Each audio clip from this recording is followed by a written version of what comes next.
Coming to you entirely pre-recorded from the Garage of Solitude in Whitestone, Queens, I am Mario-Francisco Robles, and this is episode 179 of the Fanboy Podcast. How's everybody doing out there? Yes, this is going to be another solo episode of the show as we allow Brett to enjoy a little more of his paternity leave from all of this Cape shit. And I'm going to hold down the fort here from the garage, which, by the way, this garage almost didn't exist a few moments ago, as I was ready to set the whole thing on fire, because this right now, this is like the ninth time tonight that I have attempted to start this episode. And this is actually probably the 29th time I've attempted to record episode 179, because last Thursday I was here in the Garage of Solitude for a regularly scheduled recording so that I could have a show for you on Friday morning. And for some reason, I just got hit. I got deluged. I got avalanched by technical issues. StreamYard was not behaving very nicely towards me. And I think I finally figured it out, though. This one seems to actually be off and running. Nothing is frozen. There's not a crazy lag. So I think I can actually give you a show this time. And I'm excited to do it because last week was a big one. Last week we got a news item that's going to open up the Superman on film update in just a moment, and we also heard from a certain major Hollywood name who took a certain harsh and sudden stance against working for DC Studios last week in an interesting tell-all interview with the Hollywood Reporter. So we have some interesting pressing topics to get to. And now that the show's been delayed long enough for me to find out how Shazam 2 opened at the box office, that opens up another line of inquiry, another topic for us to unpack here, because it was not a very appealing opening weekend for David Sandberg's sequel there, Shazam Fury of the Gods. Well, we'll get into it, but it didn't do so hot. All right. So that's going to be an extra added topic. But you know what? Since I've been keeping you waiting long enough, I'm going to be diving straight into business. But I do just want to let you know, too, that there will be 2 episodes this week. All right. So I've got this one coming for you now. And episode 180, will be arriving at its regularly scheduled Friday interval, now that I think I finally figured out what was causing up my issues with StreamYard. And besides, there's plenty to talk about. So I'm excited to give you 2 episodes this week. But you know what else I'm excited about? I'm excited to give you this week's Superman on film update for March the 21st, 2023. So, since the last recording of the Fanboy, we got some major news on Superman Legacy. Now, while it has been long expected, long rumored, long whispered, long suggested, long hoped for, James Gunn has now officially and finally revealed that he is going to be directing Superman Legacy. Yes, on his social media pages, he released statements. And what's interesting is, there's a difference between the Instagram post and the Twitter thread. So I'm going to read the Twitter thread that he released. Here we go. He says, "Yes, I'm directing Superman Legacy to be released on July 11th, 2025. My brother Matt said when he saw the release date, he started to cry. I asked him why. He said, 'Dude, it's Dad's birthday.' I hadn't realized. I lost my dad almost 3 years ago. He was my best friend. He didn't understand me as a kid, but he supported my love of comics and my love of film, and I wouldn't be making this movie now without him. It has been a long road to this point. I was offered Superman years ago. I initially said no because I didn't have a way in that felt unique and fun and emotional, that gave Superman the dignity he deserved. Then, a bit less than a year ago, I saw a way in many ways centering around Superman's heritage, how both his aristocratic Kryptonian parents and his Kansas farmer parents inform who he is and the choices he makes. So I chose to finally take on writing the script, but I was hesitant to direct. despite the constant pestering by Peter Safran and others to commit. Sorry, Peter. Just because I write something doesn't mean I feel it in my bones, visually and emotionally, enough to spend over 2 years directing it, especially not something of this magnitude. But the long and short of it is, I love this script, and I'm incredibly excited as we begin this journey.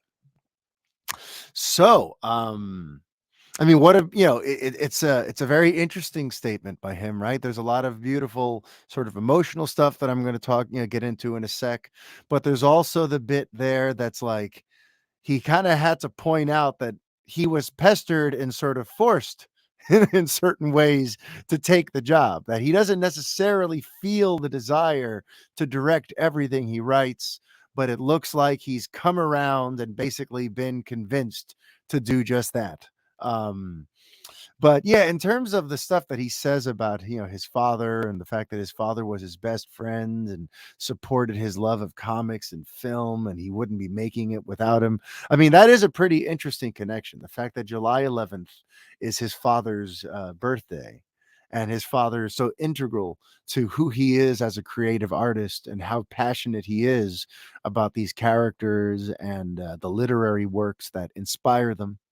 So, I mean, that in and of itself is very touching. And there was a story that was shared early on in this process about how he had trouble connecting with people, making friends as a kid. And he was going through kind of like dark, awkward times as a child until his father kind of like helped and enabled his love of comics and helped kind of like invest in that passion and in that love that he had for all that, and it helped turn him into who he is today, even though his father himself didn't necessarily get what was so cool and so special about these things. So he's once again sort of referencing that, and it's a beautiful thing for me, especially because like my relationship with my father, he's one of my best friends too.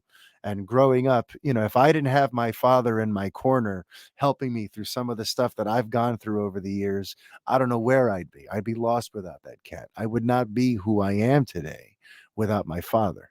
And hearing James kind of talk like that about his father and the connection to the Superman movie, you know, and then listen, the thing that really gets me is how he refers to what a Superman story needs when he says, um, I didn't have a way in that felt unique and fun and emotional, that gave Superman the dignity he deserved. That right there got me as a Superman fan going like, yes, yes, dignity.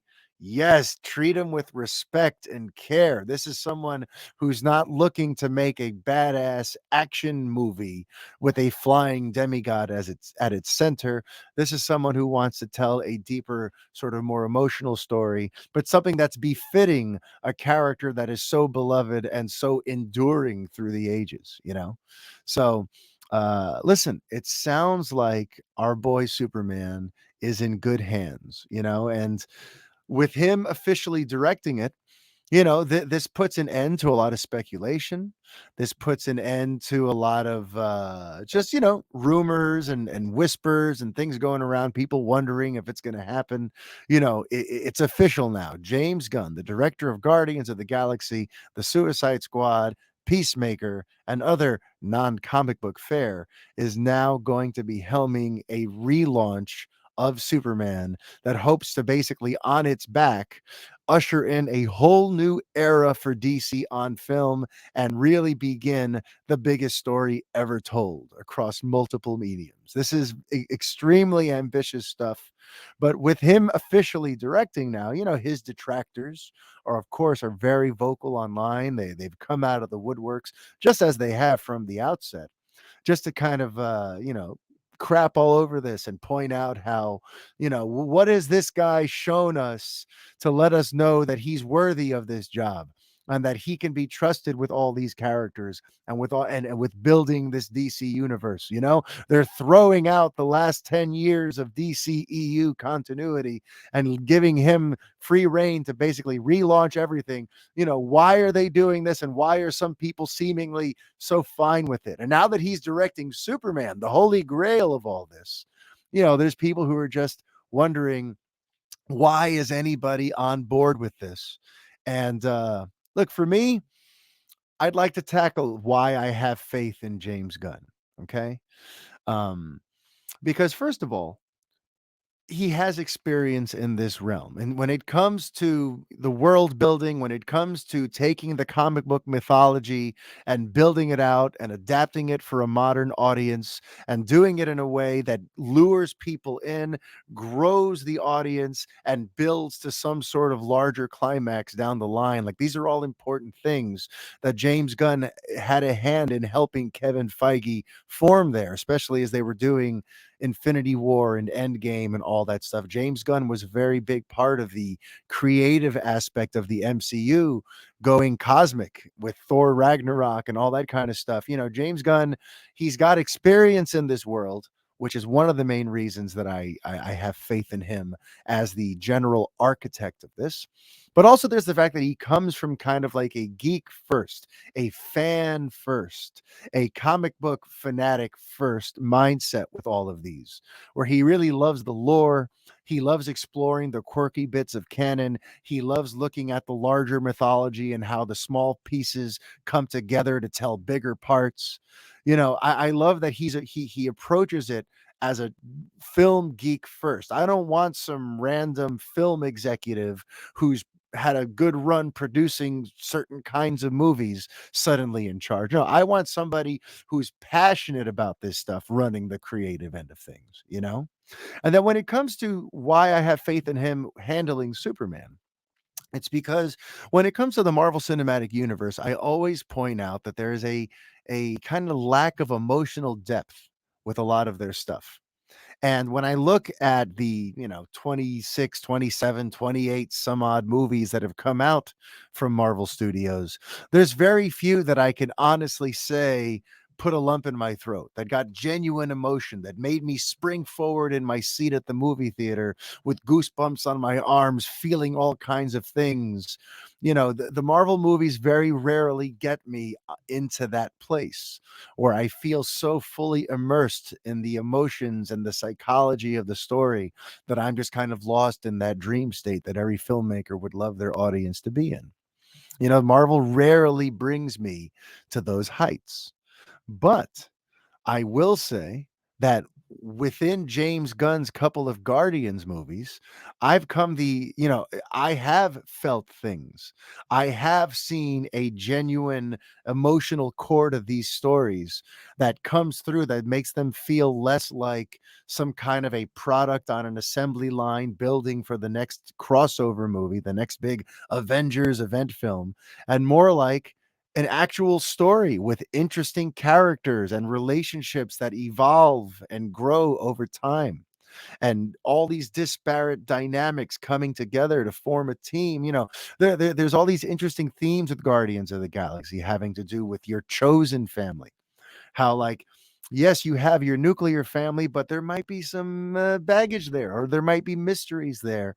And as we go through life, we're going to want to find our chosen brothers, our chosen sisters, our chosen family, because sometimes our actual blood family, they're either not around for us or they're not really what we need. They're not good for us. So there's like interesting themes in there about family and coming together, and all I know is through those first two, through volumes 1 and 2, I have felt things. And I've seen things in his storyline that are beautiful and graceful and emotional in nature, and almost operatic at times, with some of just the more loving moments, and how really what's at the core of all of that is the connection these characters have to each other, and how they'll fight for each other till the end. The beautiful "we are Groot" moment, the moment there where Groot, sacrifices his life for his family, but doesn't even seem to mind it because he loves them, and this is a sacrifice he's more than happy to make. There's so many, there's lots of touching little moments there over those first two movies that show me that this is someone who knows actually how to tell an emotional story and not just get lost in the spectacle and lost in the CGI and lost in the cool visuals, but who actually remembers that the story and the characters are the most important thing here. They are the true special effect. You could film all kinds of things in front of green screens and add all kinds of things, but the real special effect is the way these characters interact and the way the story makes you feel, and the way things unfold and how it brings you along every step of the way as a viewer, as an audience member. It takes you on that journey. And I think Gunn's prioritizing of characters and story shows me that this is someone I would love to see handle a Superman story. Now, the tricky part is, of course, you know, the emotions that he's able to wring out of stuff, even in even in something like Peacemaker, right? That's another one. Ever since he's come to DC, also, I should touch on that. I loved the Suicide Squad, and I don't see that as like the same kind of movie as Guardians. The Suicide Squad had its own unique themes and its own unique dynamics, and it had its own kind of interesting energy that was very separate of Guardians of the Galaxy. But with Peacemaker, I found myself like I was sobbing during a scene between Peacemaker and Eagly towards the end of that first season. The scene where they're like alone in that room and Eagly like hugs him and he's crying and it's super emotional. I'm crying on the couch, feeling all of these things. And I'm like, how did James Gunn make me feel all of this with this ridiculous guy and his stupid helmet and his pet eagle? Like he has a way of like wringing emotion and having things that can kind of creep up on you at unexpected times and in unexpected places, while in general telling a story that's kind of weird and subversive and quirky and using offbeat characters. He finds a way to all of a sudden hit you in the feels. But with Superman, you got to play it a little more straight than that. It can't feel almost like an oddball comedy with the occasional heartstring pull. You know what I mean? With Superman, you got to kind of play it straight. He's going to have to like play it with dignity and nobility. And yeah, of course, have some humor in there. But the emotional moments, the emotional core, the heart of the movie is going to have to be pretty evident, and it's going to have to be played pretty earnestly in order to connect with audiences the way I think a modern Superman classic should. And that's something that he hasn't shown us yet. That he could do something that is just from start to finish. Here's a 2-hour earnest tale. Here's something, just an honest to goodness story that isn't also, isn't trying to wow you with different things on all these different levels. Superman has to just be able to play it straight. And, he hasn't done that yet, per se, but I think he's got it in him. And I think as long as he's willing to do that, as long as he's not going to try to turn Superman into some quirky, dark comedy, which I don't think he's going to do. I have this hunch that he's going to go very comic book accurate with all of these characters, not just Superman. I think the designs, the depictions, all of these characters we're going to see as DC Studios launches in a couple of years, as the DCU as we know it begins in the next few years, I feel it's going to have a very like ripped from the pages, like it just jumped right out of a comic book, where whether you're reading it in a book or watching it at the movies or seeing it on TV, you're going to see that same character in all the mediums. They're going to feel tonally the same. You know what I mean? And visually the same. So when it comes to Superman, I don't think he's going to try to reinvent it and give us some unique James Gunnian take on Superman. No. He's going to give us like a classic Superman story told to a modern audience through his unique, lens. But I don't think he's going to try to play it for laughs. And I don't think it's going to be nearly as sort of like subversive and quirky and off the beaten path as some of his other stuff has been. And honestly, that might be some of his trepidation. It's interesting that in his statement, he mentions kind of being hesitant about taking the job, because that's something I've talked about here on this show, that I've had friends at Warner Brothers who've spoken to that they've heard that Gunn has had some hesitance about taking this project, and that he kind of feels more inclined to take something like The Authority that is more in his wheelhouse. So that tells me even he knows that this is going to be unique for him. This is going to be a different thing for him. And maybe there's a reason why he was legitimately avoiding the director's chair for this. So let's also hope that. Let's hope that like he's able to figure it out. That like if this really is something that maybe was not the right assignment for him, I hope we don't live to regret that he was convinced to do it. That's the only thing that has me a little bit worried. Because even in that statement, he brings up that he doesn't always feel that need and that pull to direct what he writes. He brings that up, but he doesn't exactly make it right on the other end. He doesn't go, and with this script, it's just so clear. I feel it so much. I need to do this. Or I hit a turning point while writing it. When I wrote the final scene last week, I knew, okay, this is a story that I have to tell. He didn't really say that.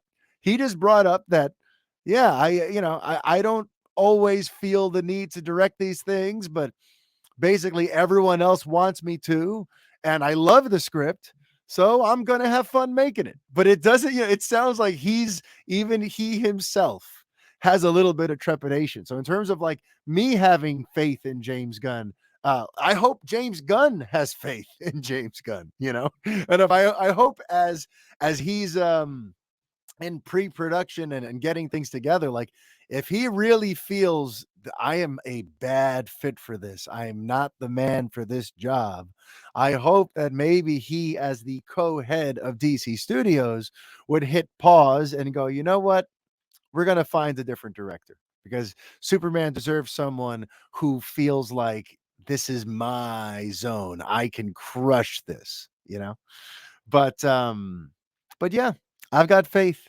He's made me feel things. I know he's got the goods with it when it comes to telling a story too. And I love this. I love when a story is about one thing on the surface, but for those of us who like to dig deeper, read between the lines, what is the subtext of the scene? What is this all a metaphor for? Like for the people like me who like to break down the themes and understand the characters' motivations and their arcs and understand the psychology and even maybe see how like, yes, this is a larger than life crazy story with flying creatures and lasers and this and that, but it actually is a metaphor for America today. Like in other words, like I love when I'm able to like connect and see like, oh, you know what? There is some meat on the bone here. This isn't just, an empty bubblegum blockbuster. And James Gunn has been very adept at that. Sometimes when I'm looking at a lot of MCU movies and MCU TV shows, I'm like, there's not a lot of subtext here. This is about exactly what they're showing us it's about. And it's kind of simplistic, and I kind of don't care, you know? But with James Gunn stuff, especially with some of this, with Peacemaker, which is the most recent thing he's done, which shows, as you go through a life as a writer and director, you're maturing constantly and you're honing your craft. And in theory, you're getting better, right? And to me, Peacemaker, his latest thing, is the best thing I've seen him do. So I'm kind of ready to watch him peak with Superman Legacy. He seems to be on a steady path where, he's finding himself even more so now. He's becoming even more self-assured, even more in control of his facilities, of his faculties, and even the trailer for Guardians of the Galaxy Volume 3 looks like he's going to be delivering a Marvel movie that has emotional stakes and drama. And, there's going to be some heft and gravitas to that. This doesn't look like it's going to be your usual light, bouncy, fluffy movie, you know? So it looks like he's been saving the best for last with his Guardians trilogy. And it looks like, emotionally speaking, the shit's about to hit the fan for that crew. So I'm excited to see how he does with that also, Um, but yeah, so in Gunn, I believe, but there's somebody who seems to have lost all kinds of faith in James Gunn, and that is none other than Ben Affleck. Because, well, you know what? Rather than referencing that a few months ago, Gunn said some things about Affleck, I'm going to read you the quotes. I'm going to remind you of these two quotes that I've brought up here in previous episodes, so that we could juxtapose it to what Ben Affleck said himself last week in an interview with the Hollywood Reporter. So, first of all, When it comes to the architecture team for the DCU, James Gunn had said back on January the 31st, we're working with Ben Affleck, who really wants to be, has been a part of our architecture team, trying to bring things together. And he really wants to direct one of our projects. And we're excited for him doing that. Okay, remember that one? Remember, and that one kind of blew my mind because I'm like, wait a minute. So he's not just like a director. He's not someone who they're thinking of like, okay, we'll get a script into shape, into the kind of shape that we like, and then we'll hire Ben Affleck to be the man who brings it to life. No, no, no.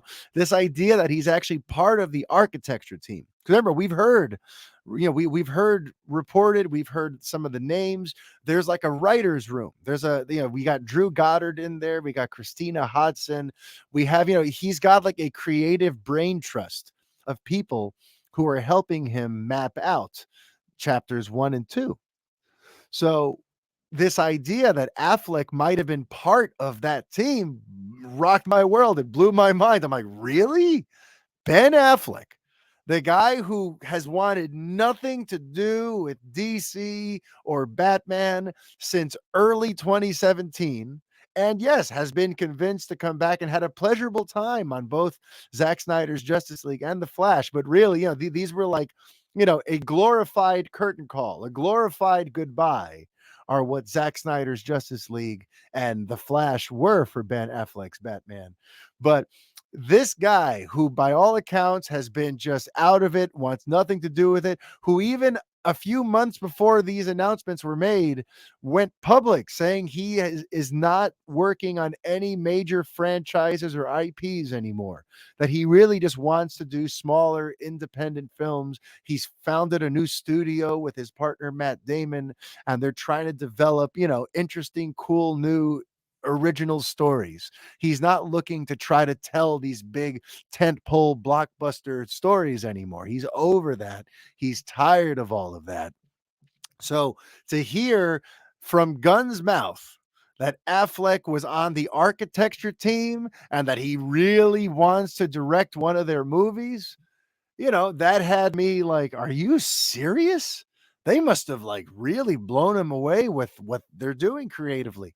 They must have blown him away with their plans for how they're going to be running DC Studios if he's willing to dip his toe back into those waters again and open himself up to all of that scrutiny again, you know? And then there was another quote, Saffron, because yeah, he was asked about, has there been a specific project, are they going to get him to do The Brave and the Bold since he's a former Batman actor? And Saffron said, no, no, no, we're just talking to Ben in general about stuff. And Gunn added, yeah, we and Ben have not decided together exactly. We're talking about two different projects right now. So once again, this is not Gunn loosely stating a desire to work with Ben Affleck. This is Gunn saying on the record to journalists that he's been communicating with Affleck, that Affleck is part of the architecture team, has been a part of it, is really eager to direct, and that they're just trying to figure out between one of two projects. You got that? That's important to keep in mind when I read to you this quote from Ben Affleck that came out last week. Okay. Think about all that. Think about the architecture team. Think about we're talking about one or two different projects. Think about that. And now think about what he told the Hollywood Reporter.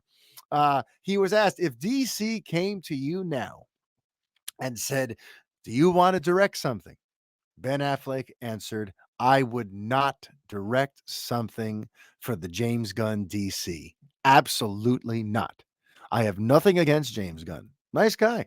Sure, he's going to do a great job. I just wouldn't want to go in and direct in the way they're doing that. I'm not interested in that. Woo! Okay. Does that sound like somebody who has been a part of the architecture team and is like eager to direct one of these movies? Or does this sound like someone who's kind of like almost like, pissed at them. Like, there's something so like emphatic and curt and sharp about his answer that it sounds like somebody who's just like completely put off by the idea. And it does it raises a lot of questions, and theories have been floating around about how Gunn could have said what he said in late January, and how Affleck could be saying what he's saying now in mid-March, and what could this mean? So right now, I'm going to talk to you guys a little bit about some of the theories, because yes, it does seem like Ben Affleck has sort of ditched the DCU, so to speak, depending on if you believe James Gunn's comments. And let's kind of just sort through some of the things I've been seeing people say, and I'm going to share some of the things I've been hearing and some of the things I'm just thinking about all this. So, when it comes to Affleck ditching the DCU, when it comes to James Gunn acting like he was absolutely part of the initial, architecture team and looking to find a project, and now Affleck emphatically saying absolutely not. Well, theory one is that James Gunn lied.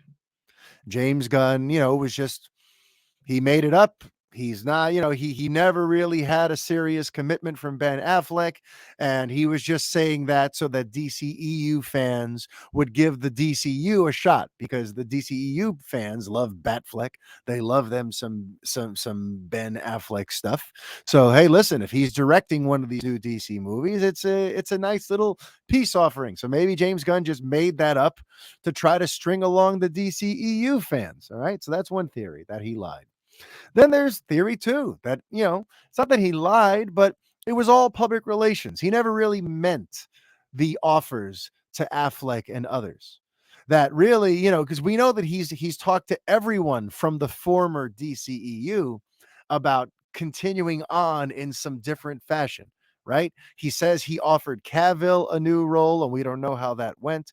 We know he offered Jason Momoa a new role, and Jason took him up on that.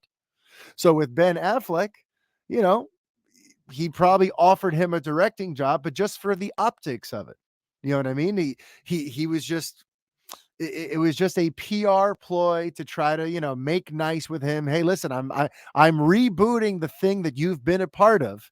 But hey, if you want to direct, I'll throw you a bone, basically. So theory two is that he was just being nice, just doing the PR lip service for all of us, but not really seriously considering Ben Affleck to do something. Then there's theory three, that Ben Affleck hates James Gunn, and he loves Zack Snyder, and he hates the DCU reboot, and he wants to help Zack Snyder sell the Snyderverse to Netflix and continue on there. There's things like that I've seen, things of that regard, that's why he's turned his back on James Gunn, because of his faith in Snyder and his desire for the Snyderverse to continue on in some way, and yada, yada, yada.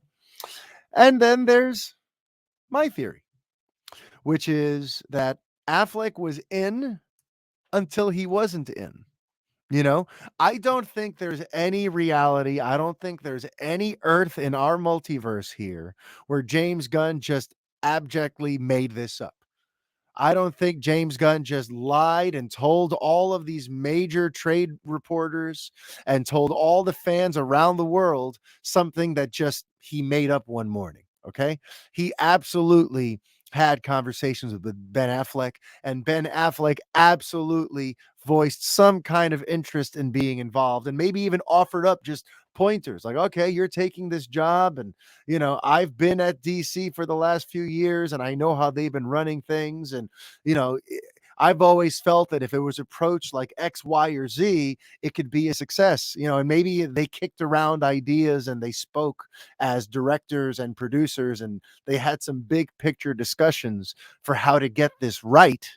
Right. I feel like maybe they probably had those conversations, but I feel like As Ben Affleck saw more and more where Gunn was trending with this stuff, though, with the fact that we are dealing with basically a writer's room, we are dealing with a producer who's going to have a large hand in casting everybody's characters. James Gunn's already gone on the record as saying that he's going, he said, we are going to be casting hundreds of roles over the next few years. You know, as Affleck heard more and more about how interconnected this is all going to be, how important the synergy is going to be to interlock all these stories, I get the sense that he got kind of cold feet and said, you know what? Maybe this isn't for me again. Once again, this looks like we're getting into something where there's going to be uh, a boss for each director to answer to, and that boss could come in and change your movie outright. So maybe I don't want to work under that level of scrutiny again. I want to just go and do what I said I was going to do, which was avoid major franchises, avoid major IPs, and just make smaller movies. Maybe that's my better play. And he just kind of divorced himself of the situation. Okay. My honest theory is that it's something like that. Okay. I don't think there's any chance Gunn just made it up. I think Affleck, those conversations must have happened. They must have kicked around some ideas. Affleck might have even mentioned that, he's thought of a good way to approach Superman, that he realized that there's a great way to tell a Superman story. And James Gunn saw that and was all right, and took notes and, whatever. I could see them having some very interesting conversations, but I could also see Affleck seeing the enormity of this story and the fact that we're looking at, at least 22 projects for chapter 1 and God knows how many for chapter 2. And if you're directing one of these, you are kind of beholden to what the other directors are doing. This is going to be a team sort of element here. This is going to be a team sport, what they're doing at DC Studios with the DCU. This is not going to be a filmmaker driven, all right, you take your character and go make your movie however you see fit. And you take this team and you go make your movies how you see fit. And then we're all going to figure out, it's not going to be like that. So I feel like Affleck probably, as he started getting a stronger sense for the lay of the land, he decided, you know what? I don't want to be part of that big machine again. All right. So thanks, but no thanks. Okay. And see, there is perhaps a fifth option where things are a little more nefarious. And I tend to try not to think that way. I tend to try to see the best in everybody and try to, find that silver lining. And oh, there's no way anyone could just be that evil or be that manipulative. Life isn't a TV show, life isn't a movie. I try to see the best in people, whether it's in real life, in my actual personal life, or in these situations I follow online, these news stories about these projects I care about so much. I always try to convince myself that everyone has sincere intentions and is trying to be a kind, good person to those around them. I always try to think that. But there is an interesting sort of nefarious angle here, if you want to look at it this way. Another possible explanation for what's gone on here, because I do detect some anger from Affleck. I don't know why. It's just words, it's just text, but the words are so emphatic, so strong. And what's interesting too is there's no follow up question, because I'm going to get into some other quotes in that interview in a few minutes now. But the questions that preceded this one, they all got follow-up questions because he went into this whole thing kind of rehashing his experience making Justice League and Batman versus Superman and Zack Snyder's Justice League and how that was received. He kind of does a bit of like a post-mortem on what it was like to do all of that. And as he's talking through it, the reporter is chiming in with follow-up questions and going, oh yeah, and that couldn't have been good, and oh blah blah blah. It was like a conversation. The reporter wanted to get more out of Affleck on this subject. But this question about directing for the current DC and working with James Gunn, there's zero follow-up. It just goes abruptly into a completely different subject. It's weird to me because, like, if I'm a reporter and I want the dirt and I'm trying to get to the heart of the story, there's no way this reporter doesn't know, by the way, that James Gunn's been going around saying Ben Affleck is in the mix here. You don't work for the Hollywood Reporter and not have known that Ben Affleck's name has been getting bandied about. So as soon as Gunn said what he said, there would be a natural, like, really, because he said that you were interested. Is that not true? There would be some, especially with the last bit of that, when he says, I just wouldn't want to go in and direct in the way they're doing that. Like, there's no way a reporter goes, oh, okay, I'm just going to let that go. We want to know what that means. They're doing what? What do you mean in the way they're doing that? Like, there's no way that there wasn't a follow-up question. And the fact that it doesn't show up in print means to me that the reporter likely asked a follow-up question, and Affleck more or less said, I don't want to go any further into that. Let's just move on from that subject, please.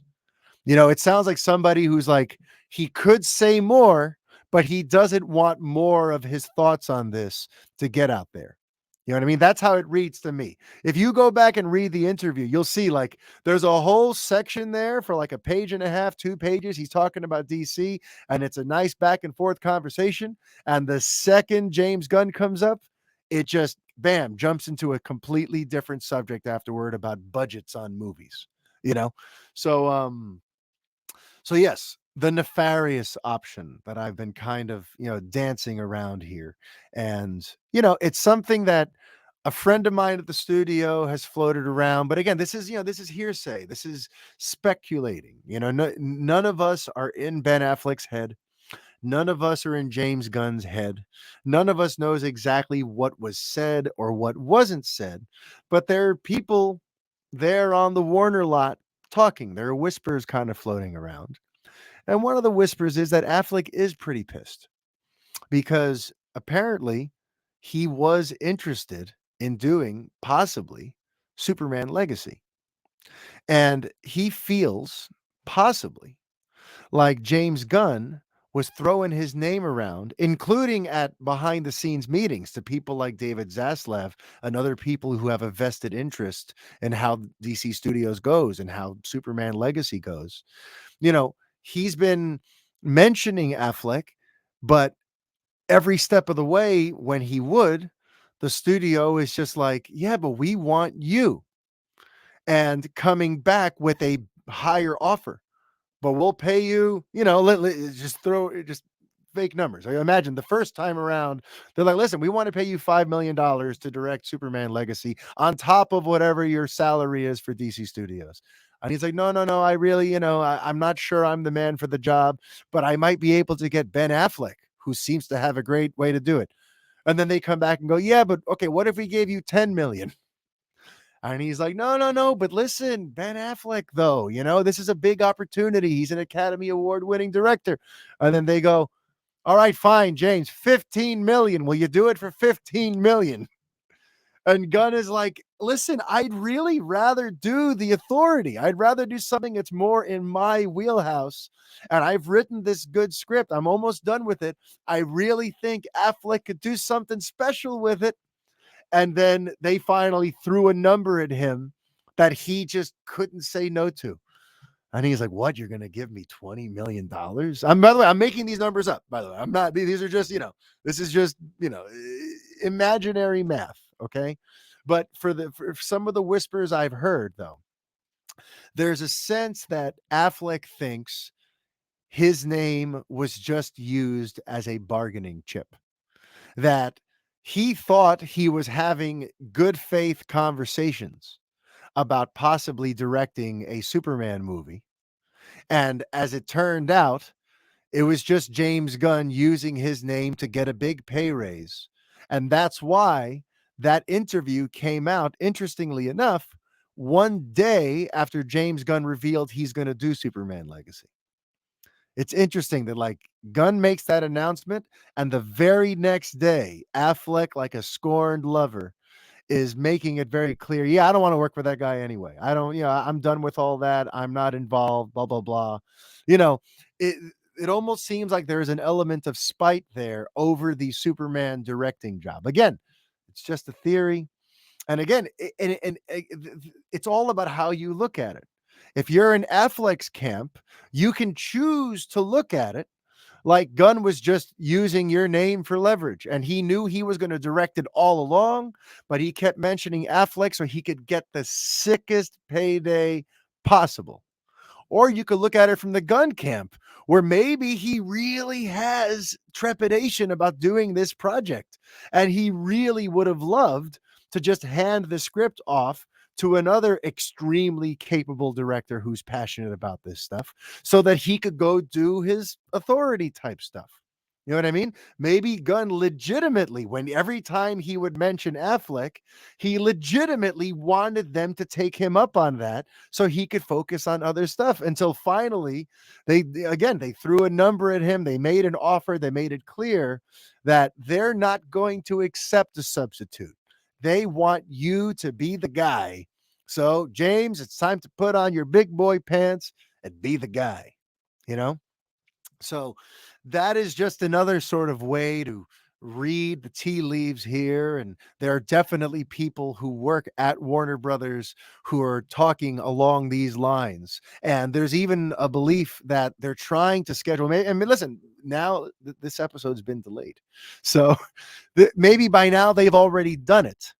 But there's even talk that after that interview came out on Thursday last week, that DC and Warner Brothers started kind of like scrambling to schedule a meeting with Affleck to try to mend fences because they could tell that he's annoyed about how this all went. And, maybe that's happened by now. Maybe they've had the talk. Maybe they've buried the hatchet. I don't think that means Affleck is going to suddenly do an about face and direct a DC movie now. But I think it speaks to the fact that there's a sentiment at on the Warner Brothers lot that maybe they dropped the ball with Affleck. And it's not a good look to have him telling the Hollywood Reporter he would absolutely not work with DC Studios with the way they are doing things. It's kind of throwing like, indirect but passive aggressive dirt on this whole enterprise before this whole enterprise has even really gotten off the ground.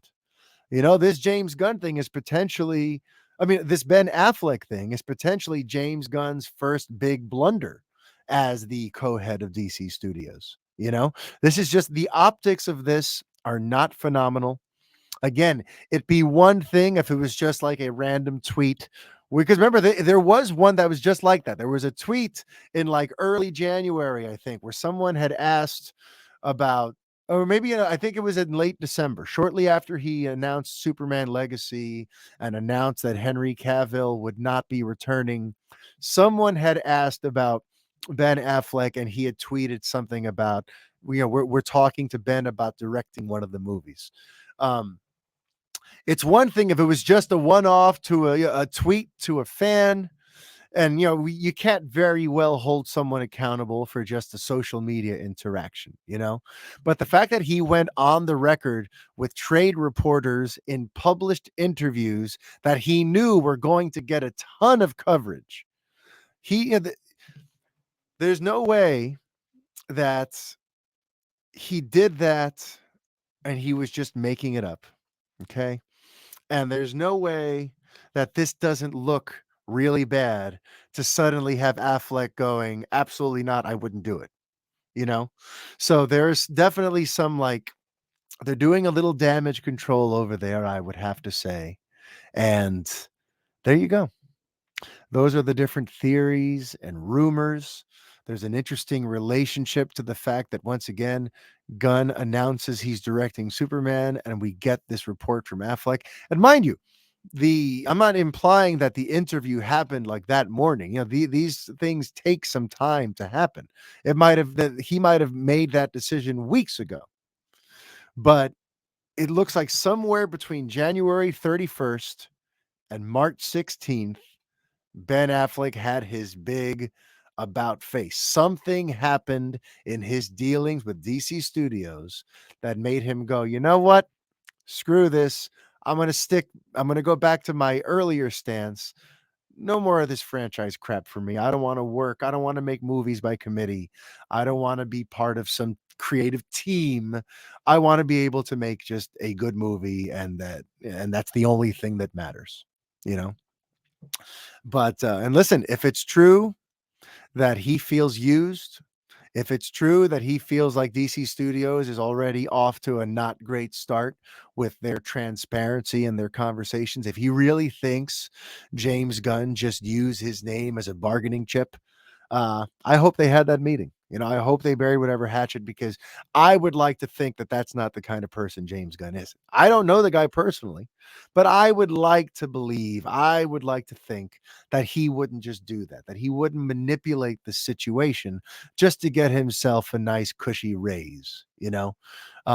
I really do. And I almost think that that's one of the reasons he mentioned the hesitancy in his statement, almost as like a thing to Affleck, yeah, or anyone else he was discussing possibly directing the movie. You know, he's like, I really was on the fence about this. You know, he really wants to make sure people know that like he this was not a sure thing. This was not something he was intending from the outset. This isn't news he's been holding on to since mid-December. This is something that he really had to give thought to and really come around to the idea of, you know? So I hope they mend fences. I hope there's no bad blood, you know, and especially because Affleck really has been through the ringer with all this stuff. He's not somebody who ever really needed this stuff to begin with. You know, I was saying back in 2014 or 2013, whenever it was that he was cast, I think it was like summer of 2013 or fall of 2013 is when Affleck was announced as the new Batman. And I remember thinking, he doesn't need this. You know, he's just masterminded one of the best Hollywood comebacks of the modern era. Here's a guy whose career went down in flames with Geely and Jersey Girl and a string of mediocre movies. And, you know, he was always compared negatively to Matt Damon, who always seemed to have a much better eye for choosing movies that were more artistically fulfilling and that didn't like sacrifice him as an actor for some, you know, paycheck, basically. And he, you know, through $1 million, no, not $1 million baby, through that Gone Baby Gone and Argo and The Town and all that stuff, you know, Affleck had masterminded this wonderful comeback, and now he's gonna run around in a rubber suit dressed like Batman. Like, it never made sense to me, not, you know, 10 years ago when they announced it, and even now, it never made sense to me that he would come back and get involved in this world again.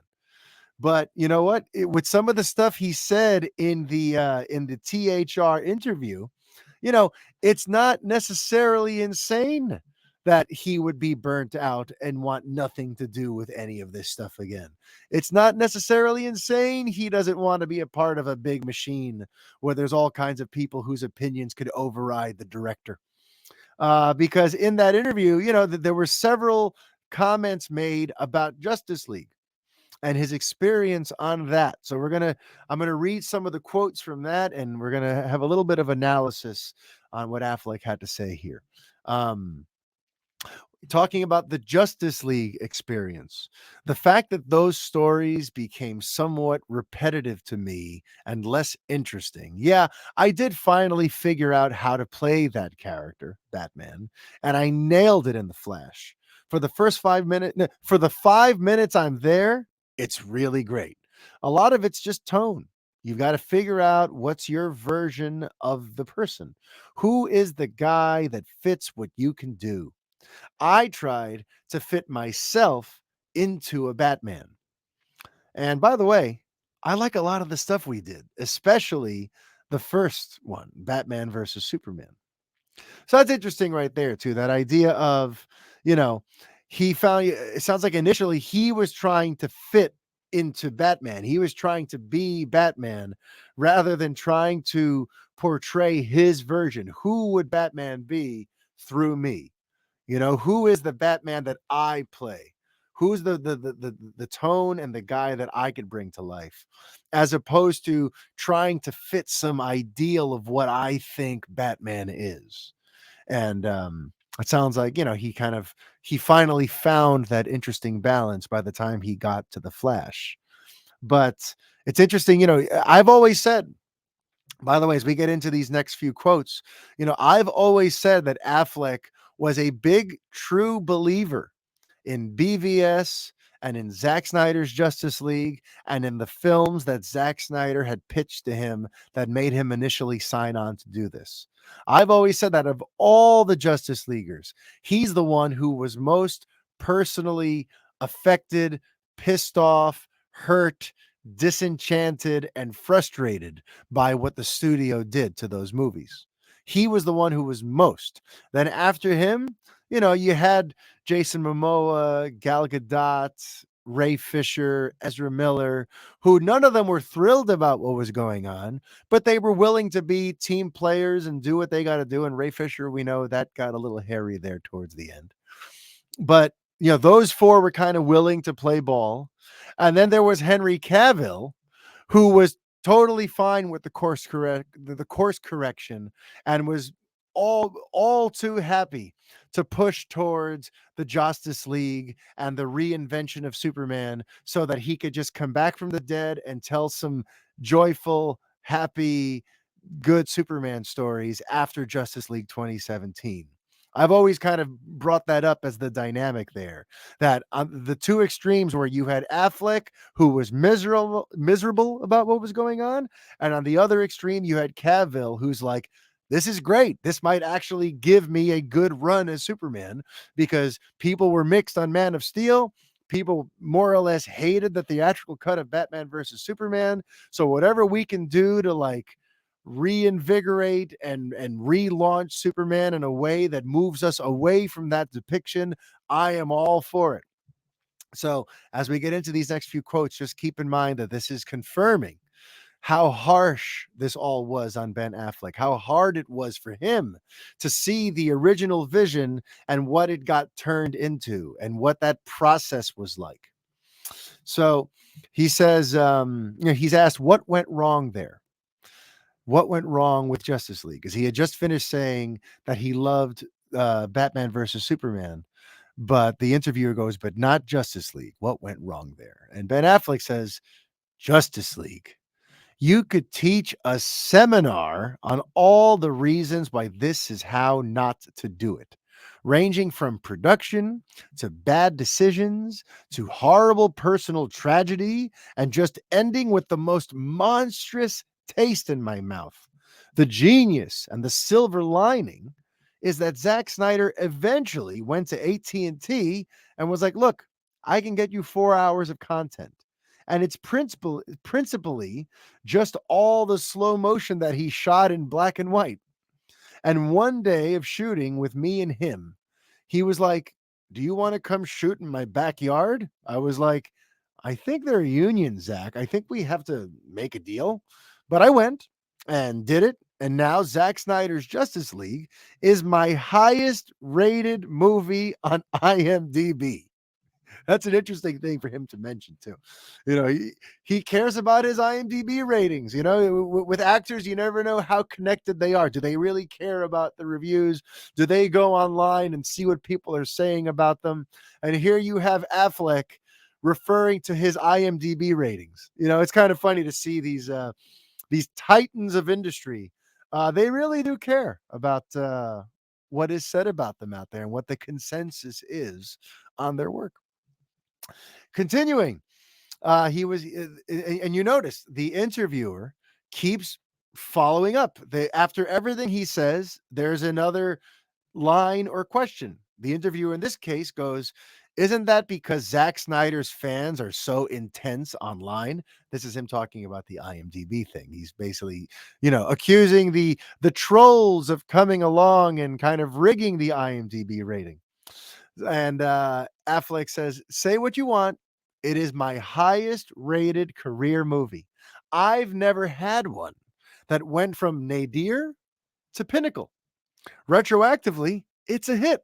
All of a sudden, I was getting congratulated for the bomb I'm in, but I was going to direct the Batman. And Justice League made me go, I'm out. I never want to do any of this again. I'm not suited. That was the worst experience I've ever seen in a business which is full of some shitty experiences. It broke my heart. There was an idea of someone, Joss Whedon, coming in like, I'll rescue you and we'll do 60 days of shooting and I'll write a whole thing around what you have. I've got the secret. And it wasn't the secret. That was hard. And I started to drink too much. I was back at the hotel in London. It was either that or jump out the window. And I just thought, this isn't the life I wanted. This isn't the life I want. My kids aren't here. I'm miserable. You want to go to work and find something interesting to hang on to rather than just wearing a rubber suit. And most of it, you're just standing against the computer screen going, if this nuclear waste gets loose, that's fine. I don't condescend to that or put it down, but I got to a point where I found it creatively not satisfying. Also, just you're sweaty and exhausted. And I thought, I don't want to participate in this in any way. And I don't want to squander any more of my life, of which I have a limited amount. So, wow. Um, it's interesting too, because I'm not sure he's ever gone quite on the record saying all of that. I know I've been saying it since 2017. I remember having Kelvin Chavez, the founder and editor in chief of Latino Review. He came on one of the early Fanboy podcasts, and we were talking about, we heard Ben was in a bad way. I launched this show on February 14th, 2017. So this is right amidst all the craziness. Okay. This is shortly after Justice League has screened, and supposedly the rough cut, the assembly cut, led the studio to be like, yikes, we need to fix this movie. Okay. And I remember Kelvin and I talking about the fact that Ben wasn't doing so hot at the time, that the fact that Justice League was being overhauled basically on the fly and all this stuff that was going on and they weren't delaying it, and the fact that Justice League and his time on that basically monopolized his time so much that it killed his passion project, Live by Night, which ended up, having a terrible run at theaters, and he didn't get to make that movie quite the way he wanted. So I remember Kelvin and I talking quite a bit about the personal hit this was all taking on Affleck. And to have him now confirming this is like, it's sobering to hear. And it's, while I listen, I believe that I wouldn't have shared it with you if I didn't think it was true. But, to hear it now in black and white, and to hear that, it's either drinking too much or jumping out a window. I mean, I know he's using colorful language, but sounds like he practically wanted to kill himself over how things were going and how dark. He doesn't mention that at that time too, he was going through a divorce. These were dark days. And that's why too, I was writing stories in January and February for Latino Review about how do not be surprised if Ben Affleck bails on Batman and bails on DC, because all I keep hearing is that he's effing miserable.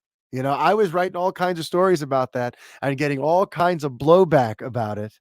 And to now hear him say from the horse's mouth just how dark and twisted a time in his life that all was. Um, it's I'm not happy to hear it. It's, you never wish that on anybody. But when you hear all that, doesn't it kind of make it quite crystal clear why he would be very hesitant to re-enter that kind of a world again? So this thing with DC Studios, like, it was only going to work if James Gunn was going to grant him some level of autonomy and let him make some bold, strong, creative choices on his own and like leave him alone to make the movie. This was never going to work with Gunn and Safran looking over Affleck's shoulder while he makes a DC movie. I don't think that arrangement was ever going to interest him, you know? So I don't know what they told him early on that made him think maybe this will work. But clearly, the more he learned, the more he realized, no, this is a potential for more of the same, and I need to get the hell out of there, you know? Um, and I don't know, you listen, it's not great for me to hear that, because I was excited, even though to me it was completely perplexing. This idea that Affleck would come back, I was excited because between Affleck, the rumors of James Mangold, like it seemed like, wow, he's going for some serious directors. James Gunn is trying to get actual filmmakers here. And you don't get filmmakers, auteurs, visionaries. You don't get those people if you're going to micromanage them. You don't land those kind of storytellers if you're like, yeah, but I'm just so anything you do, I reserve the right to be like, that needs to be changed or fixed. So to me, I was talking about it on this show several episodes ago too, about like it's going to be fascinating to see what kind of a balance DC Studios is able to find between something that's filmmaker friendly, like Warner Brothers used to be traditionally, and something that's more like the TV production model that is the Marvel Cinematic Universe, where the person who's really in charge is not the director, but rather the mega producer who's overseeing everything. Which is just how a TV show operates, where you have the showrunner, and the showrunner may hire 12 directors to do 12 episodes of the series, but each of those directors knows that they're just there to tell their small part of the story and get us from A to B to C to D to E. But at the end of the day, the showrunner is the one who's really in charge. So I've been saying, is DC Studios going to be the showrunner model, the Marvel Studios model, the TV model that I always refer to? Or is it going to be something that allows a little more creative liberty, more filmmaker driven, more, hey, I hired you, I trust you, here's the script, go make the best movie you can make, and I'll see you in the editing bay at the end. So if Affleck's departure implies that it's probably closer to Marvel than it is a filmmaker driven studio type of situation, you know? Which again, I'm fine with, but it's going to be interesting to see what kind of directors he does get to play ball. Because mind you, the James Mangold thing has yet to be confirmed. That's still just kind of a rumor. He posted an image of Swamp Thing, James Mangold did, and James Gunn liked that tweet. So naturally, the assumption, the implication here is that it's more or less a done deal, and they're just waiting on when to announce it. But Mangold could fly the coop too. It's yeah. So we got to see how this goes. We have to see how DC Studios is able to present these projects and this franchise in general to its upcoming slate of directors that it's trying to hire in such a way that makes them feel like, okay, I could put my stamp on these characters, but still have it fit into the grander narrative. So that's going to be something that's going to be very interesting to see unfold in the years that kind of lie ahead. But at least for now, for Affleck's sensibilities, it looks like there's too much of a team mindset for now. That's what I'm getting. When he says in the way that they are going to do that, it tells me that he doesn't want to do it in a way that there's a bunch of people involved. He wants to be the boss on his movie, you know? So, and who could blame him? Who could blame him? He saw what they did to Zack and he's like, no, thank you. You know? So, all right. Now we're going to move on. We're going to move on to our next subject, and it's a bit of a downer. It's a bit of a downer. But, Shazam 2 was always going to be in a bit of a tough spot. And you could kind of tell that the writing on the wall wasn't great. And the motivations for all of this I don't know what they are. Um, but like the fact that they weren't promoting it that much, it didn't get a Super Bowl spot. For a lot of people, they noticed even as recently as like a month ago, there really hadn't been a major push to promote Shazam. But, you know, 2 weeks ago, people were kind of up in arms about the fact that now they started finally promoting it, but they showed the big DC cameo in it, and this isn't a spoiler at this point because it's if you've been anywhere near the internet, you know that there are trailers, there are commercials, there are TV spots that show Gal Gadot's Wonder Woman in the movie. And that kind of stuff just like it reeks of desperation.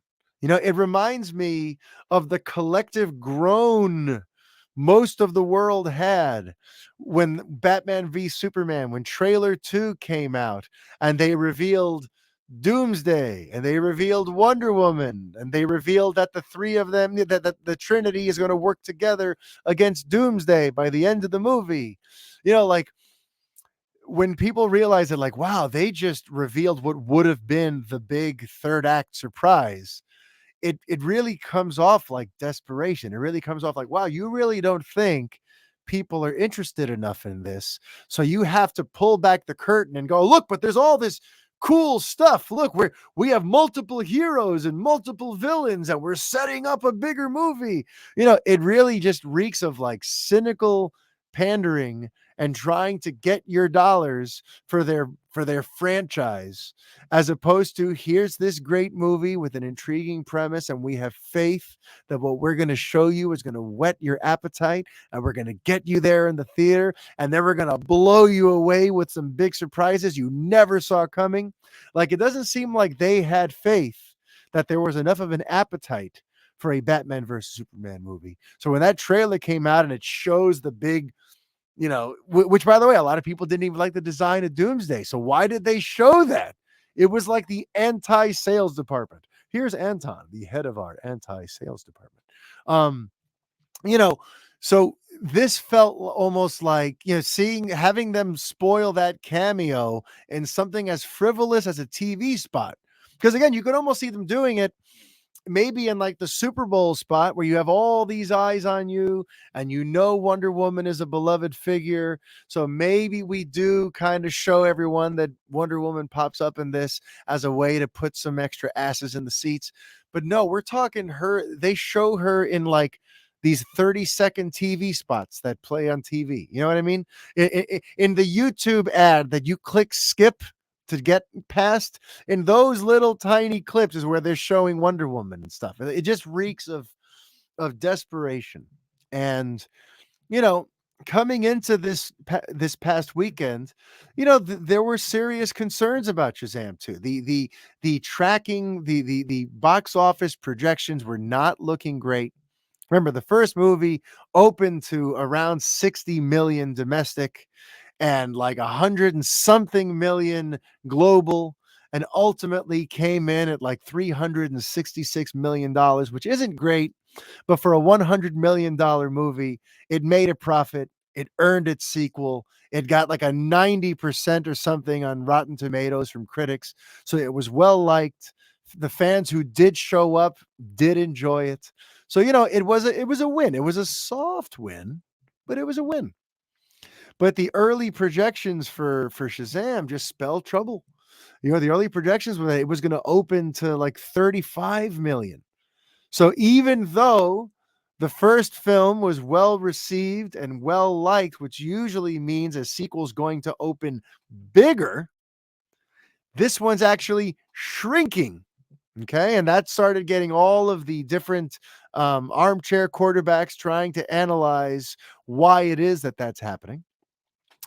And, there are troubles with this movie that have been readily apparent for months now, in that now that we know that there's no, that these DC movies that are coming out this year are unlikely to spawn sequels and unlikely to continue on, there is a growing sense from people to just be like, why do I need to bother with this? if there's not going to be a Shazam 3, if there's not going to be an Aquaman 3, if this doesn't all connect and is building towards something, then maybe I'll just sit all these out and wait for, the DCU to start. Call me up when Creature Commandos and Superman Legacy come out. They're people who've sort of taken that vantage point, that look at it. But then there's also like, this movie was originally going to come out after The Flash. And it was going to be interconnected with The Flash in such a way that the world changing elements that occur in The Flash were going to ripple over into Shazam 2 and even explain the new costumes. Like there was even something in Shazam 2 that now had to be cut that was going to explain why the suits have all changed. And it was all going to be part of everything that the Flash sort of retcons and resets. But now that they've augmented all the release dates and things got delayed and things got shuffled, now it's coming out before the Flash. So they had to cut that scene out, and who knows what other bits of connective tissue from the Flash they have since had to cut out, since they are now releasing it before the Flash. You can't release it. You can't keep those things in there now. They wouldn't make sense anymore, So you have a movie that got tinkered with in post to remove its connections to the larger universe. You've got a fan base that feels like maybe we shouldn't bother with this because it's not going to go anywhere. And you have, a story that the initial trailer didn't do much to sell me. Remember, on just the last episode, if you go back to 178, I say very clearly, I wasn't really interested in Shazam 2. I wasn't feeling it. I'm going to see it, and I'm seeing it tomorrow. So I intend on giving you a full review of Shazam Fury of the Gods on episode 180 this Friday. But I was going to see it more so out of like a commitment and for the fact that my kids were interested. And now the party's actually kind of grown a little bit. I'm bringing my mom, which is pretty cool. She enjoyed the first Shazam. So the four of us are going to go to IMAX tomorrow, me, my two eldest, and my mom, to see Shazam. So listen, that's going to be neat. And I'm looking forward to sharing my thoughts on that whole experience with you. But those trailers did not do much to make me go, oh, wow, I must see this movie. That premise, the way they're presenting this story, this looks like something I absolutely cannot miss. That was just missing from the marketing. So Shazam coming into its opening weekend, it wasn't looking like things were going to go that great. And well, now that I'm recording this on Monday night, I can tell you they didn't go so great. In fact, it didn't even hit its dismal $35 million projected domestic opening. It barely hit 30 million. Okay. It barely hit 30 million and made, pennies overseas, even with a day and date wide release, even in China, where the first one did pretty well. People just collectively shrugged at Shazam. I think so far it has made something like worldwide, it's under 100 million, might even be under 80 million. Like it had a phenomenally crappy opening weekend. And it's upsetting to see and it's upsetting to hear, because everyone that I know who's actually seen it says it's a good movie. It's weird. I know Rotten Tomatoes paints a different story. Rotten Tomatoes now is at like 53% on the film. So I know that there it's become more like take it or leave it. It's a 50-50 proposition. Half the people recommend it, half the people don't. I haven't seen anyone whose opinion I value say anything bad about the movie. On the contrary, I've heard nothing but good things about this movie. And the fact that it's still open so low, it signals trouble. It signals trouble for these 2023 DC releases. Because it also, you kind of get the sense that like word got out beyond the bubble of the reboot. It got out beyond our little internet bubble. I always say that, Twitter isn't real life, and that the mainstream doesn't follow all these things as intently as the rest of us do. They don't know all the rumors. They don't know what's connected to what. They don't really necessarily care about the canon or the continuity. They just want to see good movies. I've always said that, like, the mainstream, the general public doesn't really get invested in all of these little fanboy issues that all of us get so heated and passionate about. But in this case, it kind of seems like maybe they did get wind of the upcoming reboot and said, then if that's the case, I'm not going to bother with Shazam 2. You know, there has to be something. I mean, there has to be something other than the crappy trailer. Like, I'm trying to think what else would make it not sell well, to the mainstream. You have a lack of promotion and a trailer that is substandard. I get that. But it's still the sequel to a well-liked movie that has now had 3 years to gain more viewers on streaming. You know what I mean? If the people who showed up to Shazam and gave it an A cinema score back in 2019 went home and showed their friends and their family, and they all saw it on HBO Max, and the fandom, the good positive buzz and word of mouth that usually happens with well-received movies happened, this movie would be opening to something bigger. But I don't think, like, I'm not saying that didn't happen. I think the word of mouth did happen. I think a lot of people did see Shazam and were pleasantly happy with what they saw, but they ultimately heard, "Oh, didn't you hear DC's getting rebooted by James Gunn. So none of this matters anymore." And they all said, "All right, I'm over it." And you combine that with the fact that, again, the reviews aren't great. There does seem to be a slight sense of, superhero fatigue. Even Marvel has not been immune from it. Doctor Strange had an interesting relationship with the critics. What is this one that Aquaman? No, not Aquaman. Ant-Man Quantum Mania had an interesting relationship with critics. The box office has not been blowing anyone away lately on superhero fare. So there definitely does seem to be a little bit of the dreaded superhero fatigue that everyone's been talking about forever. I remember people were asking about, are people going to get tired of superhero movies? Is there superhero fatigue? Back in like 2014, it was a quaint time. But it was like shortly after, like, Avengers came out and Man of Steel came out, and we were hearing about all the different things Marvel was going to do next, and we were hearing about DC's plans with BVS and Justice League.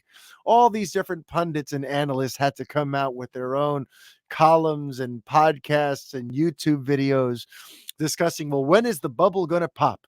When is this trend going to end? Superheroes have been hot now ever since, Sam Raimi's Spider-Man in 2002. And now they've reached insane popularity since 2008 with the Marvel Cinematic Universe and the Avengers doing $2 billion. So now, there's only a matter of time before the bottom drops out on this. And it's like, well, they weren't right 10 years ago when they were asking these questions, but they might be slowly becoming right now. That does seem to show that there does seem to be a disturbing trend line here with the superhero movies, with the comic book movies. And to me, I'm inclined to think that there's still a very healthy appetite for these kind of films. But I think by now audiences are growing a little more discerning. If you're going to get my ass in a theater post COVID, you need to give me something that looks like a jaw-dropping experience that I'm never going to forget. You need to give me something that looks fresh and different and exciting, or pushes your big story forward in some insane, new, unexpected way. I feel like that's probably more than anything what's going on in the marketplace. And some of these recent movies are not capturing people's imagination and making them fall over themselves to go support them anymore. Nowadays, we're reaching a place where if the stories and the characters are not as interesting as possible, they're not going to show up, you know? Um, so Shazam 2 didn't do so hot. David F. Sandberg has been on Twitter, kind of David S. Sandberg. Is it F? I think it's F. Has been on Twitter, kind of, sharing some kind of lamenting opinions about what it's been like to track all this. He says he saw this coming, but it was somehow a little worse than he expected. He brought up the unfortunate of the fact that like Shazam 2 is his lowest rated Rotten Tomatoes appearance, but his highest rated audience score. And he doesn't really get why the critics were so harsh on this, as he thinks it was a good film. And then he also has made mention of the fact that like he's looking to get back into the horror genre and into some other stuff that interests him, because he really kind of just needs to step away from the discourse around superhero movies, that it gets so negative and so sort of venomous and nasty, that he's looking to take like a major break from superhero movies after Shazam Fury of the Gods. So, it's a shame because he seems like a good guy. I've enjoyed, he's been a great follow on Twitter since 2018 when he was working on the first Shazam. And, it's a shame to see him kind of just over all of this now and feeling like the discourse sucks. My latest movie is not doing well, and the critics are taking pot shots at it, even though they loved the first one. And I thought I was building a bigger, better sequel for him. And now they've all kind of turned on me. Like, he just seems like, he's had a bad weekend. And this Shazam 2 thing didn't necessarily do for him, I guess, what he thought it was going to do. And it didn't line up an exciting future gig for him. Um, so it's sad. And going back one more time to just the trouble with Shazam 2, something that it had working against it even before it opened in theaters too, was you know the fact that Dwayne Johnson, yes, I'm gonna bring Dwayne back. Sorry. Um, the fact that Dwayne Johnson was so adamant about not connecting his Black Adam movie to Shazam and the Shazam verse and building towards that event film where they come to blows, where they meet. I think that hurt Shazam too, also. Because for people who do know Shazam, for people who do give a crap about the character, they know that his main antagonist is Black Adam. And what did we find out about Black Adam a few months ago? That they're not making more of those movies. So even if you don't know that Dwayne Johnson was not building towards a collision with Shazam, even if you don't know that, well, Black Adam is dead in the water. So if they're not even going to continue with Shazam's biggest villain, then clearly this movie isn't building towards anything all that exciting. What's a Shazam franchise that isn't in some way building towards a confrontation with Black Adam?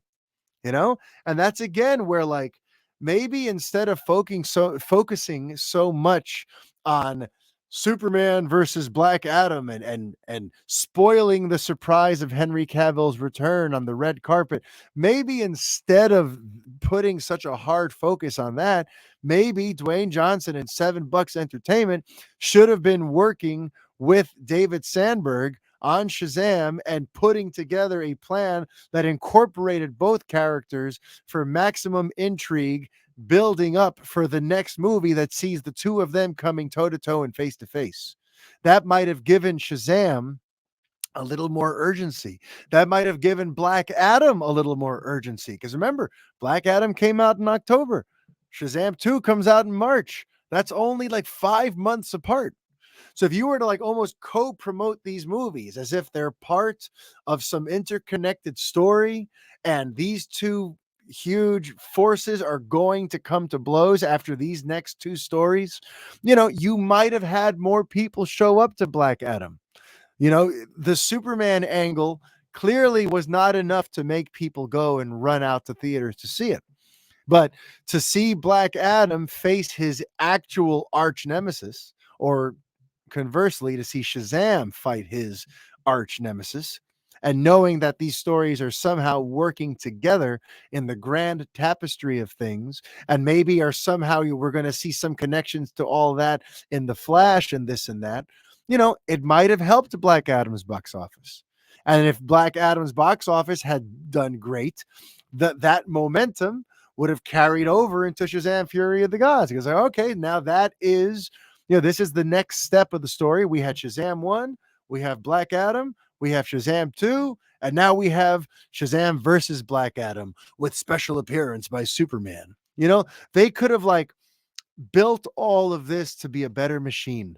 You know, they could have built a better sort of plan and outlined it for fans in a clearer way through the marketing, that maybe Black Adam does better and Shazam does better. But Black Adam had no interest in Shazam. And then when he went the way of the dodo, Shazam 2 was left with these villains that don't have any comic book lore to refer to, don't have a built-in fan base for people dying to see, oh, we're going to see Shazam versus such and such and such and such. That's going to be cool. No, that element wasn't built in. So you weren't exactly getting the hardcores all excited.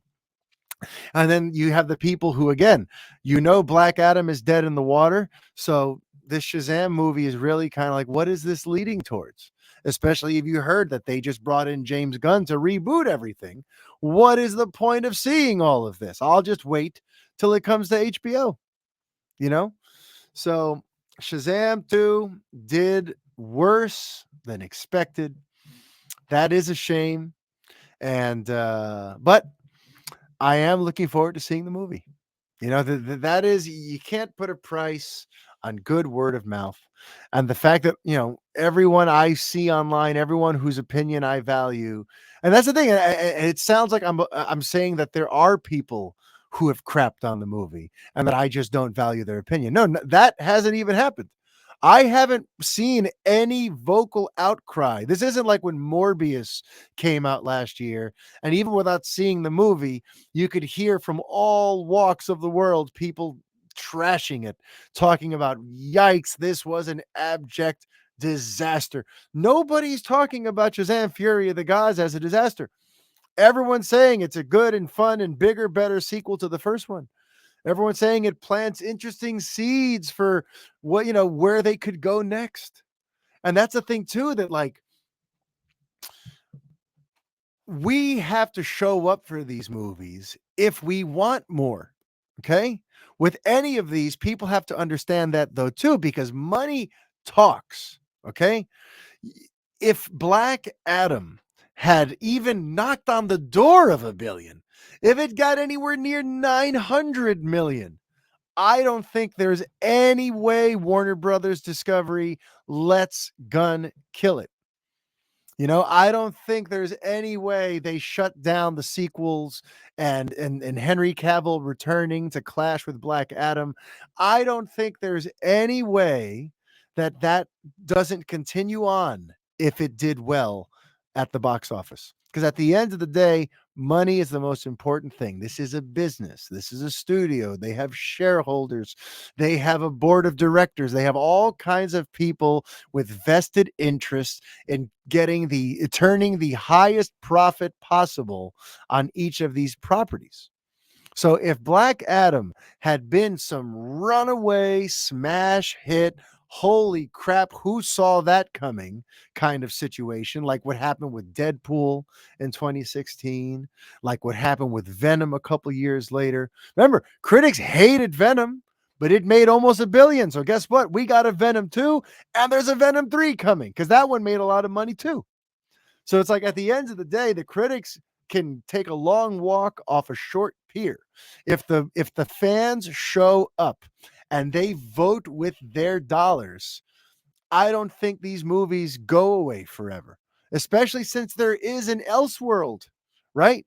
Gunn has already revealed that there will be a secondary banner within DC Studios for Elseworld stories. And that's where Matt Reeves' Batman's going to be. That's where Joaquin Phoenix's Joker movies take place. There's a whole separate banner for stories that don't fit in to the DCU.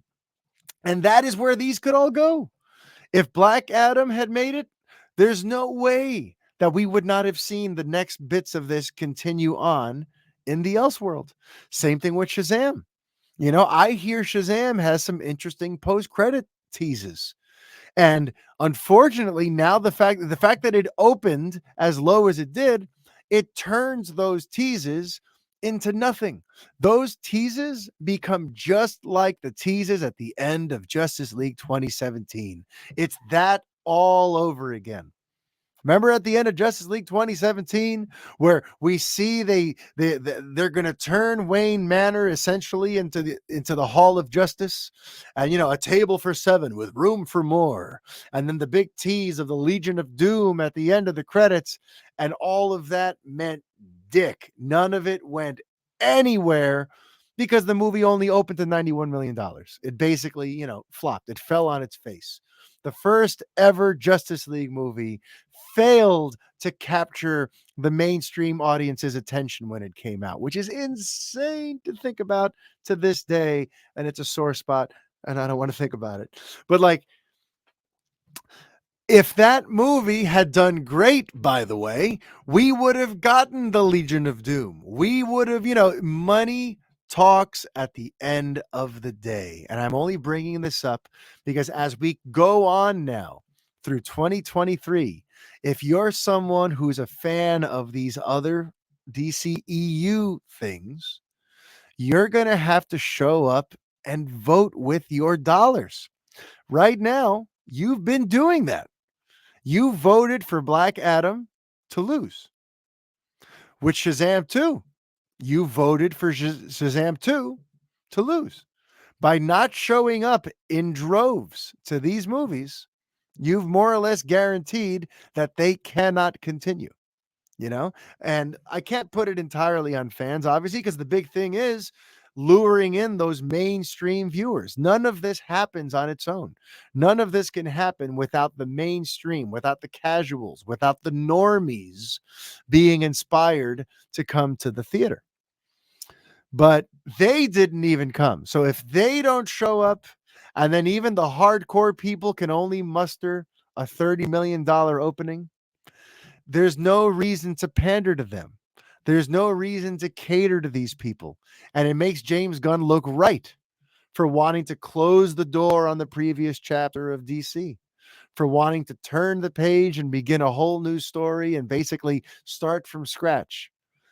All it does is solidify James Gunn's logic that he surely presented to David Zaslav after Black Adam crashed. He's like, listen, the current run of films, it's going to be hit or miss. We're going to be hoping for good outcomes, but the current state of DC on film is such that we are in a bad spot, and it's going to be better for us to just start over again. Black Adam showed that, and now Shazam is like further proof, because again, if Shazam had captured people's imaginations and did crazy business, if all these DC fans who've been doing all their crying ass bitching online the last few months about the death of the DCEU and the incoming reboot, if they had shown up to support Shazam, and Shazam became one of these big runaway successes, guess what? There would be a Shazam 3. There's no way you turn down that kind of money. It doesn't happen. But instead, we're voting, all right. We're voting these things out of office. So just keep that in mind. Now I want to talk about Superman and Lois, which came back last week. That's right. Season 3 kicked off. Sorry. um Season 3 kicked off last week with episode 1, and now with every episode of the Fanboy Podcast, you can expect a bit of a reaction, a review, so to speak, of each episode of Superman and Lois, just as we did last year. Brett and I were doing that. We're going to be doing that this year. But for now, obviously, it's just me alone. So here are my thoughts on episode 1 of season 3 of Superman and Lois. Look, I thought it was a perfect little table setter. Sometimes the first episode in a season of any show, all it really has to do is set the table. It's going to show us all the things to come. It's going to give us a look at each of the main characters and a small glimpse of what their arc is going to be this season. It's a little bit of it's like a sampler plate. Here's a little bit of what Clark is up to. Here's what John Henry Irons is doing. Ooh, we've got Lana as the mayor of Smallville and what's going on there. Oh, we've got Kyle, now a newly single man, and what's going to go on there with him and his family dynamic and moving on. And oh, we've got Sam Lane talking to John Henry's daughter and this. And we have John Henry's daughter, trying to figure out what her future is going to be. And she's this brilliant mind and maybe would love to work for the Department of Defense, but her father wants her to have a more traditional life and get away from all of that stuff and just make friends. And she, with every one of the characters, we're given a glimpse. With Jordan, we're seeing his further development as Superboy and how Clark is training him and what the do's and don'ts are so far of superhero-dom for Jordan. We got this. Yeah, so far it seems like Jonathan, our new Jonathan, by the way, the new actor, he seems to be the only one. Like in that first episode, he was the only one who seemingly wasn't given like a long range story arc. You know what I mean? It was very much like an in episode story arc where it's all about, his stress leading up to the road test, followed by the relief of passing it and getting his license and how great that is to turn 16 and now have have a set of wheels, and he had that great line in there. There's a great, first of all, him and the Jordan and Jonathan have a great chemistry. This new actor stepped right in, and that's very important. To me, it was more important that he connects with Jordan than with anyone else. And when they had the scene on the porch, it felt like brothers talking to me. It felt like, because it's a tough task too. For that actor, you're coming in on like a legit sort of like family environment. These people have worked insane hours together across 2 seasons of creating television. They survived making Superman during COVID. Okay. Like these people have, they've bonded, they've come together over the years, and he's stepping in. And this could have been a tall order and it could have been a mismatch. He might have stuck out like a sore thumb in some way. But the good news is he meshed in real nice. He got along real well with Jordan. I believe their relationship as brothers, but he has that great line in there about like, let's face it, Jordan, you can fly. You don't have to worry about your a car getting around or any of that. This is going to be my one ticket to actually having some freedom. This is going to be how I get around because I'm just a human. So he had a line just kind of explaining that logic, and I enjoyed that too because it's true. What the hell does Jordan need a driver's license for? He never needs to fly anywhere again. I mean, never needs to drive anywhere again. But yeah, so as a first episode goes, sort of giving us a small taste of where everyone's headed, I thought it was very effective. I would have loved to have seen a little more Superman. It seemed like he was a little bit on the back burner for this episode. They focus more so on Clark, but there's maybe like 2 or 3 key Superman moments throughout the episode. And clearly with the final stuff, the stuff with Bruno Mannheim, like we're going to get into it in the episodes to come, right? With the bigger story and the intergang and all that kind of intrigue. But for the first episode, I would have loved to have had a little more Superman action in there. But as a table setter, I thought it was great. The stuff between Clark and Lois with the tease about whether or not she's pregnant was really intriguing. And the impact on their relationship and how, like, it was just I I love this Lois and Clark and how much they love each other. The chemistry between Bitsy Tulloch and Tyler Hoechlin is just great, and this idea that like they sneak off to Tal's his brother, his half brother's villa sometimes for little trysts in the middle of the day. I'm like, wow, good for you guys. They found a little second honeymoon phase there after all of the insanity last season. So yeah, I don't want to get too far into spoilers in case some of you have not yet seen episode one. I don't want to talk about how the pregnancy thing resolves itself, especially since I'm not sure it quite resolves itself, if you know what I mean. I think maybe we get a bit of a misdirection at the end of the first episode. I think there's going to be more to that, and more will be revealed in the episodes to come. There's a lot of intrigue, especially because we're going to Metropolis now. And I'm liking that. This has been a Superman series that has spent an alarmingly short amount of time in Metropolis. So the fact that, we have Lois there and we have Bruno Mannheim lurking in the shadows, and some of the previews of what's to come show Superman doing a lot of stuff amongst those skyscrapers, has me feel like, wow, we're actually going to get into Metropolis this season. And I'm excited to see that. And I'm excited to see how the intergang thing is handled. What is going to be their reinvention of the Superman mythology there? Superman and Lois has done a great job through 2 seasons of taking things that we're familiar with as Superman fans, but presenting them in new ways, you know? So I'm very intrigued to see how Intergang works out. I really enjoyed the scene with Clark and Lois where he's talking to her about how, we investigated Mannheim. We tried our best and we could never find anything that would stick to the guy. He's essentially been like a Teflon criminal who they could never ring him up on charges. They could never catch him red-handed doing something dirty. And that intrigues me because I feel like surely Superman could, right? If Clark was going around as Superman using his super hearing and using the X-ray vision and just basically surveilling Bruno Mannheim all day, you'd have to think he would find some dirt on the guy. But it leads me to believe that, Superman likes to follow the due process of law, and same thing with journalism. You don't publish a story unless it can be verified, 2 or 3 times over from multiple sources. And so if all the story would be is, well, Superman says Bruno Mannheim is bad because he observed it. Um, that's not really a way that you're going to get Bruno Mannheim behind bars in this fictional world.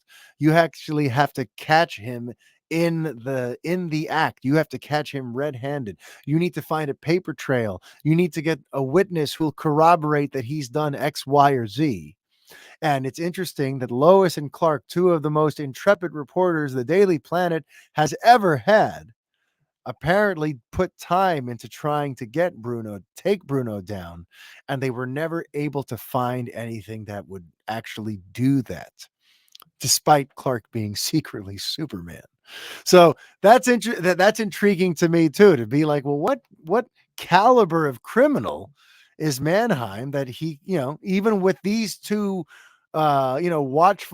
sets of watchful eyes on him, he's still able to get away with it and not be busted and operate in the shadows. So I'm intrigued to see about Bruno Mannheim and Metropolis and Intergang and all of that. I know we got Lex Luthor coming up. Michael Cudlitz's Lex Luthor. They released a first look last week of him, and he looks pretty deranged and pretty stressful. He's in prison. You see him in like a jumpsuit sort of thing, and he's bald and crazy looking. So yeah, all I could say for now for episode 1 of season 3 is I really enjoyed it. I would have liked a little more Superman. I'm intrigued by all of the different things they're setting up.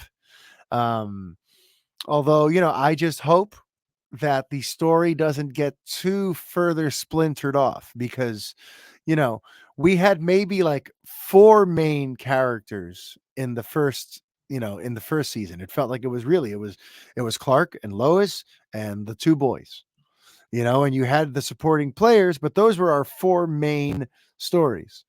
This time around, it's like, there's the Lois and Clark story. There's whatever Superman's going to be dealing with, as part of the larger superhero crisis that this season is going to factor into. You have Lana as the mayor of Smallville and some of the intricacies of that she's finding already, where the former mayor came and yada, yada, yada. You've got John Henry and the daughter who are having their own interesting stuff, where John Henry is still trying to, I guess, sort of like assimilate into a type of like normal life here. And he wants his daughter to do the same. But you have this brilliant young girl who can do all of these incredible things. And you kind of get the sense that she thinks maybe she's destined for something more than just a regular life. You've got Sam Lane and the dynamic now with her, where on another Earth, he's her grandfather. So he tries to use that relationship to effect to try to basically like, it seems like he also sees in her what we as an audience sees in her. And he agrees that maybe she shouldn't just be going to high school and making friends and having a normal life. Maybe she should be using those powers for good.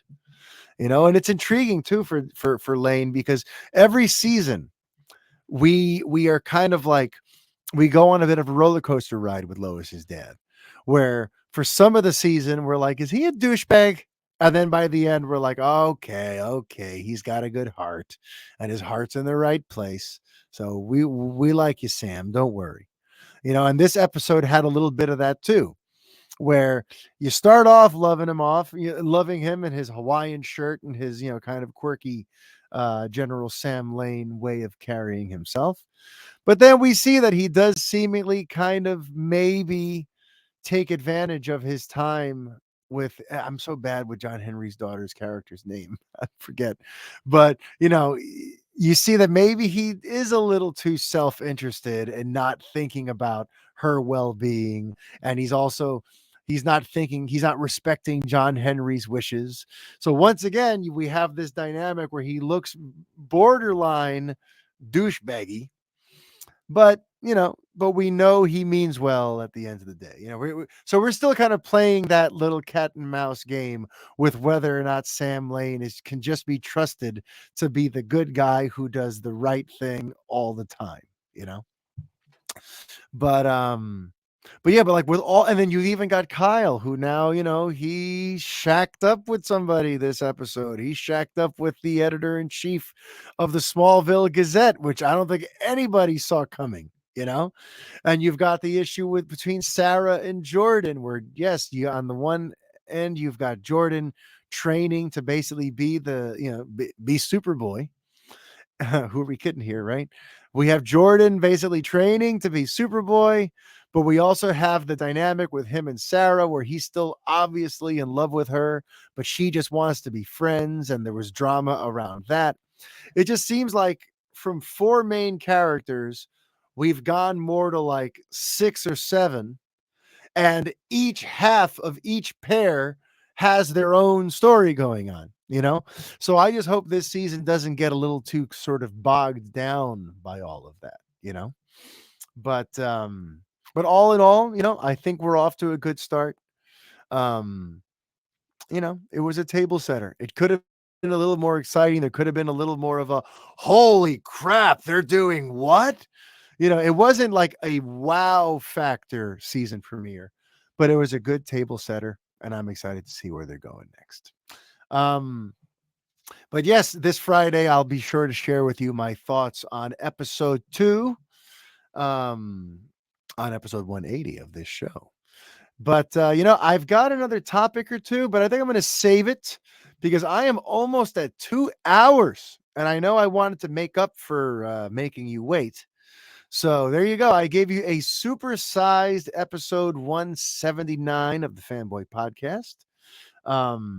Stay tuned later this week for episode 180, which will include my review of Shazam Fury of the Gods, as well as some discussion about some stuff sent in by you all. I've got some topics that you all have sent in that I was going to try to touch on here, but again, we're at almost 2 hours. It's time to wrap this puppy up. So in the meantime, if you want to get me a topic or a question or something to cover on episode 180 or any future episode, be sure to send it to the Fanboy Podcast at gmail.com. Be sure to follow the show on the Twitter at the Fanboy Show. Be sure to follow me on the Twitter at Superman on Film. Just like that, all one word, no punctuation, just Superman on Film. And that's it. I hope it was worth the wait. And I hope to have Brett back soon. But this has been a lot of fun to record. Thank you for being with me. And until next time, be kind and stay fanboy. Adios.